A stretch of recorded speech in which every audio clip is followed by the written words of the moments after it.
The coffee pot was half empty when the men in tailored suits kicked the diner doors open, guns already drawn. They expected the bleeding mob boss in the corner booth to die quietly. They didn't expect the fat waitress in the stained apron to pick up a Glock and shoot first. The neon sign in the window of the Starlight Diner had a short in the letter O. It buzzed. A low, electric wasp hum that had been driving Sadie slowly insane since her shift started at 10 o'clock. It was 3:14 a.m., the witching hour in the city, where the only people awake were the ones who were paid to be, or the ones who were up to no good. Sadie fell into the former category. She leaned heavily against the back counter, closing her eyes and shifting her weight off her left foot. Her heavy, rubber-soled work shoes offered zero support. Sadie was a big woman. She carried her weight in her broad hips, thick thighs, and a soft, rounded stomach that the cheap polyester of her uniform stubbornly clung to. She knew exactly how much space she took up in the world, mostly because the world never stopped reminding her. The narrow aisle behind the diner's counter forced her to turn sideways to let the line cook pass. The apron strings cut tight into her waist, the knot a solid pressure against her spine. She was exhausted. A bone-deep, cynical exhaustion that settled into her joints after 8 years of slinging bad coffee to drunks and insomniacs. The bell above the door chimed. Sadie didn't open her eyes immediately. She took a breath that tasted like burnt grease and old bleach, then opened them, pasting on a look of mild, professional apathy. The man who walked in didn't belong in the Starlight Diner.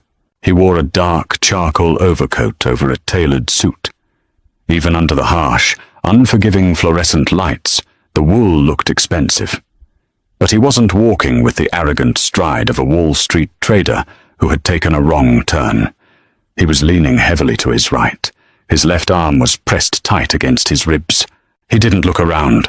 He made a straight, uneven line for the last booth in the back, sliding into the red vinyl seat with a barely audible hiss of pain. Sadie grabbed a stained menu and a steaming pot of decaf. She walked over, her steps solid and heavy, the linoleum squeaking beneath her weight. As she approached, the metallic, copper scent hit her before she even saw it. The man was staring straight ahead. His face was all sharp angles and bruised shadows, pale to the point of grey.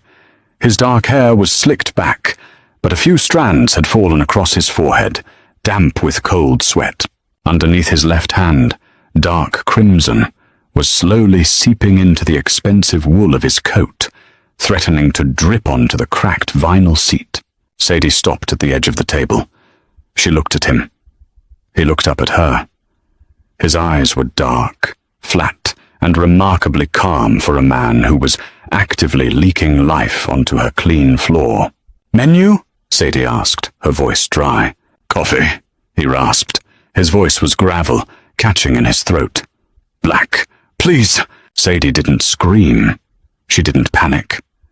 Panic was for people who had the luxury of someone else swooping in to save them. Sadie just felt a deep, irritating surge of annoyance. "You're bleeding on the upholstery, buddy," she said, pouring the dark liquid into a thick ceramic mug. "I have to scrub that with bleach if it stains." The man blinked. He looked down at his side, then back up at her, a flicker of genuine surprise breaking through the mask of pain. Most people ran when they saw a man bleeding out from a gunshot wound in the middle of the night. "My apologies," he said softly. He reached into his right pocket with agonizing slowness. He pulled out a leather money clip and tossed a crumpled $100 bill onto the table. "For the cleaning fee," Sadie looked at the bill. Then she looked at his face. "Coffee is $2.50. I don't have change for $100. Keep it." "I'm not a bank, and I'm not a hospital," Sadie said, resting the heavy coffee pot on the table. "Do I need to call an ambulance? Or the cops?" "Neither." His jaw tightened as a fresh wave of pain hit him. "Just the coffee, and maybe some ice, if you have it." Sadie stared at him for a long, quiet moment. He wasn't a random mugging victim. You didn't wear a $3,000 suit and bleed out in a diner without being wrapped up in something deep and ugly. She knew the neighborhood. She knew the kind of ghosts that haunted the streets after 2 a.m. "Don't die in the booth," she said finally. "The paperwork is a nightmare." She turned and walked her heavy, rolling gait back behind the counter. She scooped crushed ice into a clean dish towel, twisted it tight, and walked back to the booth. She dropped the makeshift ice pack onto the table. "Press that against it," she ordered. He took the towel, his large calloused hand brushing her knuckles. His skin was freezing. "Thank you. I'm Victor. Sadie." She grabbed the empty sugar caddies from the next table. "Drink your coffee, Victor. Then you're leaving. I don't want any trouble in my diner." "Neither do I, Sadie," Victor breathed, pressing the ice to his side and closing his eyes. "Neither do I." 30 minutes passed. The diner remained completely empty, save for the hum of the broken neon sign and the heavy rhythmic thud of Sadie's shoes as she wiped down the pie case. Victor hadn't moved. He sat perfectly still in the back booth, his head resting against the glass of the window, eyes half open, watching the street. The coffee in front of him had stopped steaming. Sadie was just thinking about telling him to leave when the atmosphere in the room shifted. It wasn't a sound at first. It was a pressure drop. The hairs on her forearms stood up. A black SUV pulled up onto the curb outside, the headlights cutting through the diner's blinds and throwing long, violent shadows across the checkered floor. The engine cut out. Victor sat up. The sudden movement made him wince, but the lethargy was gone. His eyes were suddenly sharp, calculating, terrified animal focus. He reached into the right side of his coat, pulling a heavy, matte black handgun from a shoulder holster. His hand was shaking badly. Blood loss. Sadie froze behind the counter, a damp rag clutched in her hand. "Hey," she warned, her voice dropping to a harsh whisper. "No guns in here." Victor didn't look at her. "Get down, Sadie, now!" The diner doors didn't chime. They crashed open, the glass rattling violently in the frames. 4 men walked in. They moved with a terrifying synchronization. No shouting, no wild swinging. They fanned out across the diner, silencing the room with their presence. They wore dark jackets, and 3 of them had suppressed pistols already drawn, the long black barrels pointing toward the back booth. The man in the center, taller than the rest, wearing a tan trench coat, stepped forward. He had a scarred chin and dead, pale eyes. "Victor," the man in the trench coat said. His voice was conversational, almost bored. "You lead us on a hell of a chase, all the way across town just to die in a greasy spoon?" Victor had his gun raised beneath the table, but he was pinned. 3 guns on him. He was losing blood fast, his reflexes shot. "Go to hell, Miller," Victor spat out, the words lacking their usual bite due to his ragged breathing. Miller smiled. He raised his weapon. Victor tried to bring his gun up above the table edge. He was too slow. Put crack. The suppressed gunshot was loud, a sharp, violent whip crack that echoed off the linoleum. The bullet clipped Victor's right wrist. Victor grunted in pain. His hand opened involuntarily. The heavy black handgun slipped from his grip. It clattered onto the floor and slid across the smooth linoleum, spinning twice before stopping dead against the rubber toe of Sadie's left shoe. Sadie looked down. The metal was dark and heavy against her white shoelaces. "Well," Miller sighed, shaking his head. "That's disappointing. I thought you'd put up more of a fight." Miller's eyes drifted away from Victor for a fraction of a second. He noticed Sadie standing behind the counter, her broad frame perfectly still. "Hey, big girl," Miller called out, waving the barrel of his gun lazily in her direction. "Do yourself a favor. Crawl into the kitchen and put your face on the floor.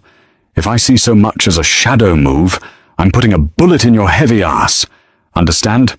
The other men chuckled, a low, cruel sound. Sadie didn't move. Her heart was hammering against her ribs, a frantic, caged bird trapped in her chest. She looked at the men. She looked at their cold eyes, the casual way they held their weapons. They were professionals, cleaners, and cleaners didn't leave witnesses. They weren't going to let her walk out of here. Not after seeing their faces. They were going to shoot Victor. And then they were going to shoot her, leaving her to bleed out next to the deep fryer. The realization didn't come with a wave of hysterical panic. It came with a profound, icy clarity. Society had taught Sadie her entire life that she was weak, soft, slow, punchline to a joke. But she survived the graveyard shift in the worst part of town for a decade. She hauled 50-pound bags of flour, broke up knife fights between truckers, and stood on her feet for 12 hours a day. She wasn't weak. She was a tank. She was solid mass, bone, and anger. Victor was clutching his bleeding wrist, staring at the men in front of him, waiting for the end. Miller aimed right at Victor's chest. "Say goodnight, boss." Sadie didn't think. She moved. She dropped into a squat, her thick thighs absorbing her weight perfectly. Her hand clamped around the grip of Victor's gun. It was heavy, much heavier than the revolver her dad used to let her shoot at cans in the woods. But the mechanics were the same. She stood up, ignoring the burning in her knees. She didn't cower. She planted her feet wide, settling her low center of gravity, gripping the gun with both hands. Miller's finger tightened on his trigger. He didn't even see her move. Sadie raised the gun, leveled its center mass at Miller's tan trench coat, and squeezed the trigger. The noise in the diner was apocalyptic. Victor's gun wasn't suppressed. The muzzle flash illuminated the dark diner in a brilliant, violent stroke of lightning. The recoil slammed back into Sadie's palms, traveling up her wrists, but her heavy frame absorbed it like a shock absorber. She barely swayed. The bullet struck Miller square in the chest. The force of the hollow point lifted him entirely off his feet, throwing him backward into the front pastry display. The glass shattered outward in a spectacular explosion of crumbs and jagged shards. Time stopped. The three remaining gunmen froze, their brains failing to process the impossible geometry of what just happened. The bleeding mob boss hadn't shot their leader. The fat waitress behind the counter, holding a smoking gun with a terrifyingly steady grip, had. Sadie didn't wait for them to figure it out. Her ears were ringing, her vision narrowing to a tunnel. But survival instinct was screaming in her ear. She racked the slide, something she had seen in movies, hoping to God she did it right, and swung the heavy barrel toward the second man. "Get down!" she screamed, her voice tearing through her throat, not at Victor, but at the gunman. But they didn't get down. Their shock broke. The man on the left raised his weapon toward her. Sadie didn't hesitate. She fired again. Bang! The second man pitched forward, clutching his leg as the bullet shattered his kneecap. He hit the linoleum, screaming. The remaining two gunmen scattered. One dove behind the nearest booth, knocking over a tray of empty ketchup bottles. The other backpedaled frantically toward the shattered front door, firing blindly in Sadie's direction. A bullet punched through the coffee machine beside Sadie's head, spraying her with scalding water and hissing steam. She flinched, turning her broad shoulder to protect her face, ducking hard below the laminate counter. Silence descended on the diner, save for the hissing steam, the groans of the man on the floor, and the buzzing of the broken neon R. Sadie sat on the greasy floor mats, her chest heaving, the hot metal of the gun pressed tight against her apron. She looked down at her hands. They were shaking so hard she could barely maintain her grip. From the back booth, a low, stunned voice drifted over the noise. "Jesus Christ," Victor whispered. Sadie leaned her head back against the cabinets, squeezed her eyes shut, and let out a shaky breath. "I told you," she panted, her voice trembling but thick with adrenaline. "No guns in my diner." The hissing of the espresso machine sounded like a dying snake. Sadie stayed curled beneath the stainless steel counter, the cold linoleum biting into her knees, the sour smell of old mop water mixed with the sharp, metallic tang of cordite. Her ears rang, a high-pitched whine that drowned out the traffic on the street outside. "Waitress!" Victor's voice was barely a rasp, drifting from the back booth. Sadie swallowed hard, tasting bile and adrenaline. "It's Sadie!" she hissed back, not moving an inch. "Sadie," Victor corrected, his voice tight with agony. "The one behind the booth. He's reloading. You have maybe 3 seconds before he flanks you." Panic spiked in her chest, sharp and cold. She looked down at the gun in her hands. The slide was still forward. It was heavy, hot steel smelling of burnt powder. "I don't know how to do this," she whispered, though she knew Victor couldn't hear her over the ringing. Heavy boots crunched on broken glass. The gunman was moving. He wasn't rushing. He was pacing it out, creeping along the far side of the counter where the pie case usually blocked the view. "Fat bitch!" the man yelled, his voice cracking with rage and fear. "I'm gonna gut you. I'm gonna put you down like a hog." The insult didn't make her cry. It didn't make her shrink. After a lifetime of hearing every variation of it, the words just made her deeply, profoundly exhausted. And then the exhaustion mutated into a hot, blinding rage. She wasn't dying on the floor of a diner that paid her $9 an hour. Sadie didn't try to crawl. Her knees were already bruised, and she wasn't built for stealth. She used the heavy handle of the lowboy refrigerator to haul herself up. As she rose, her hand brushed the commercial coffee station. Sitting on the burner, piping hot and untouched, was a full glass carafe of the diner's darkest roast. Footsteps squeaked on the grease-stained floor right at the edge of the counter. Sadie dropped the gun onto the cutting board. With both hands, she grabbed the handle of the boiling carafe. The gunman rounded the corner, his suppressed pistol raised. His eyes were wide, expecting to find her cowering on the floor. Instead, he found a woman who stood 5'10", solidly built, blocking the narrow aisle like a brick wall. He hesitated for a fraction of a second, adjusting his aim upward. Sadie swung the carafe. She didn't throw the liquid.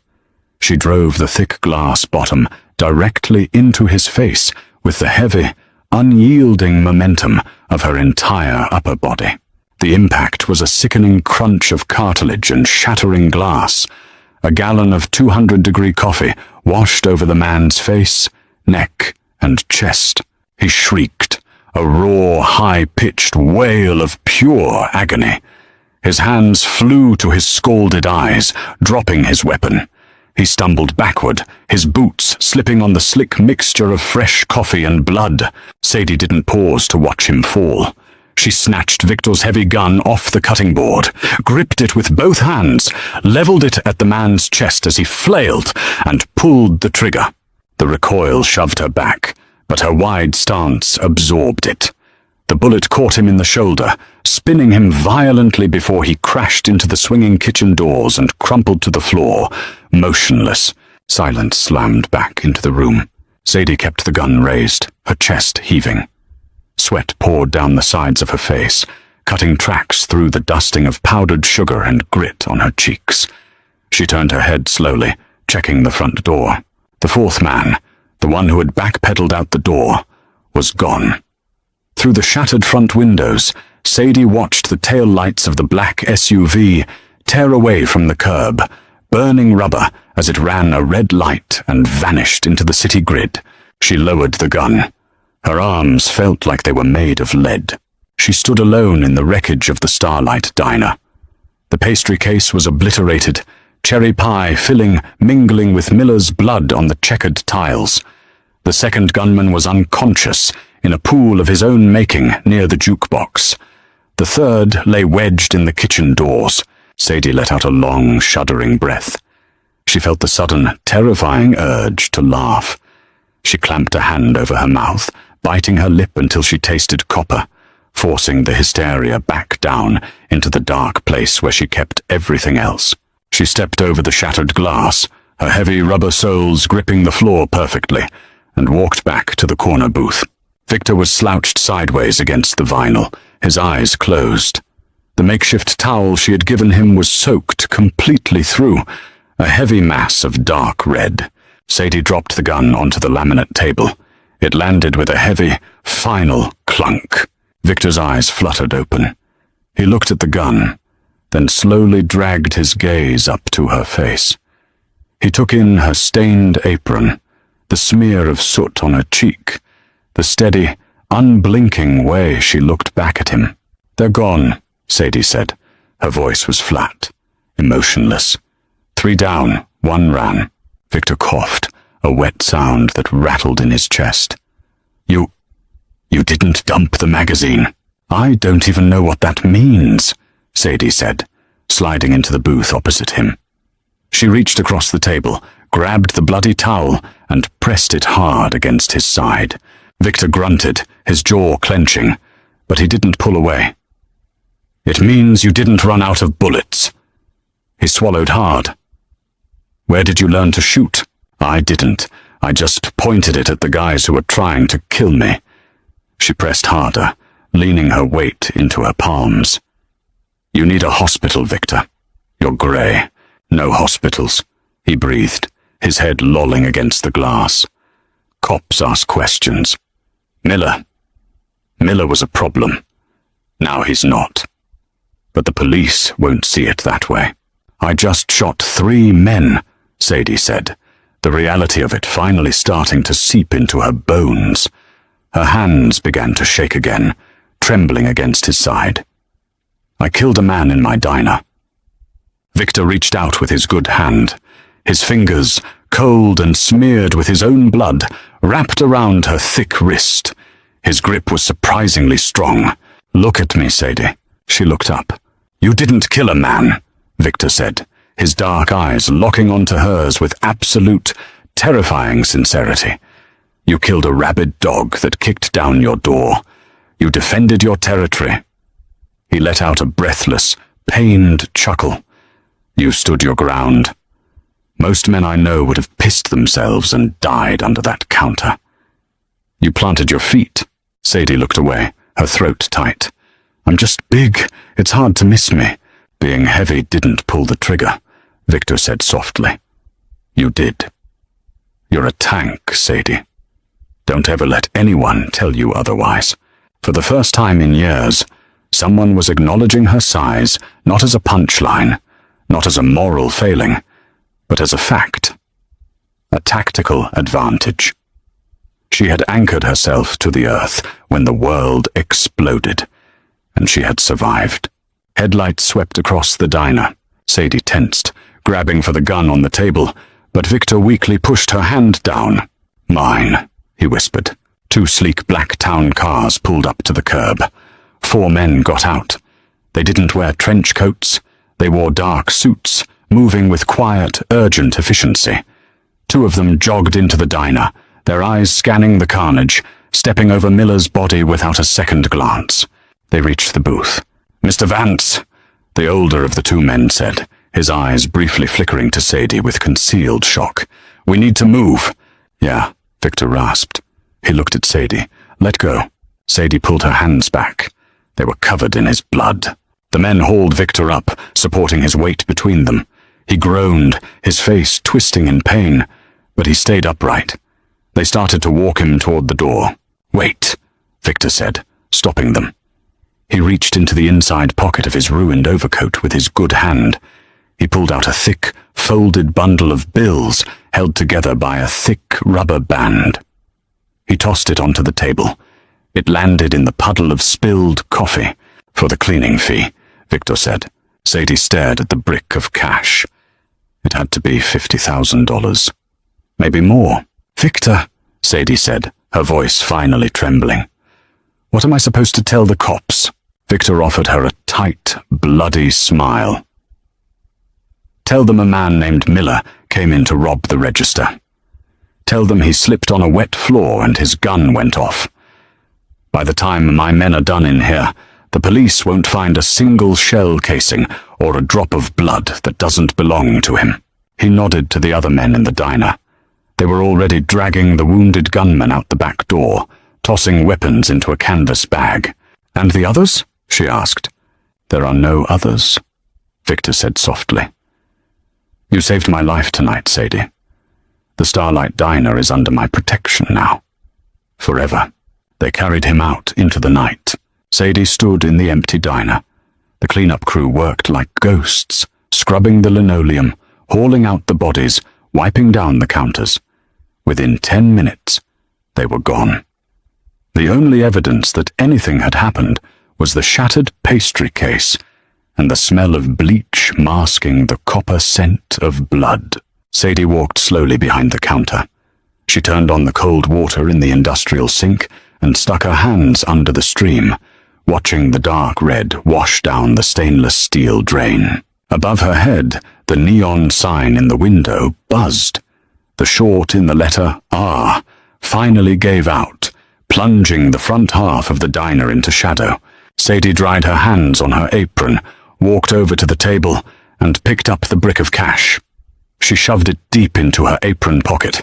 Then she grabbed a rag, walked over to the broken pastry case, and started to clean up the glass. Her shift wasn't over until 6. The diner is quiet, but the story is just beginning. What happens when the criminal underworld realizes the most dangerous person in the city is a graveyard shift waitress who refuses to take their garbage? If you want to see Sadie navigate the dark, violent world she just blew a hole into, drop a like, hit that share button, and subscribe to the channel.